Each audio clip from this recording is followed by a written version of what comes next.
What's it like meeting Michael Emerson in the flesh? It's kind of, honestly, you're kind of creepy. I got not looks-wise, but like for me, every time I see him, I'm like, God, he's so good, and it like freaks me out. I so, see. Michael, do you watch the show on air? I do. Mm-hmm. On Wednesday nights I every do. week? Yeah. I enjoy it. I feel like it's a completion of the circle of my work. Right. That's my feedback. That's how I see the effect of the thing I've done. And it's informative for me too. I like to see how it's cut, where I might spend more or less energy, or things like that. We find like there's this sort of beautiful amnesia that sets in because we write the script.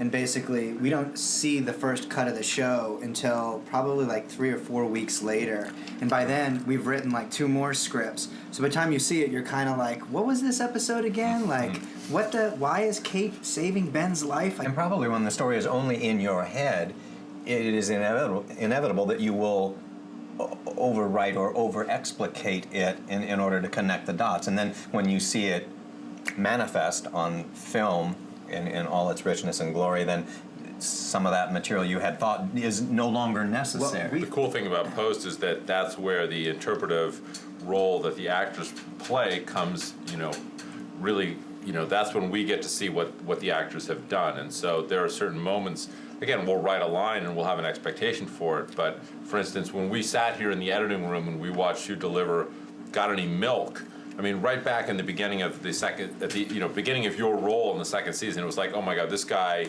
is a keeper. I mean, like Michael Emerson is, from that moment forward, we kind of recognized how essential you were to the show, just because in that interpretation and everything that you brought to it, it so exceeded, I think, our expectations. I mean, that could have been corny and bad, and it was one of those lines you write and you think, well, if it's bad, it's cuttable, but ultimately it became utterly indelible, and lo and behold, you became a regular on the show, and we never could imagine really the show without you at this point. I mean, so that all started with just seeing that little snippet in the editing room.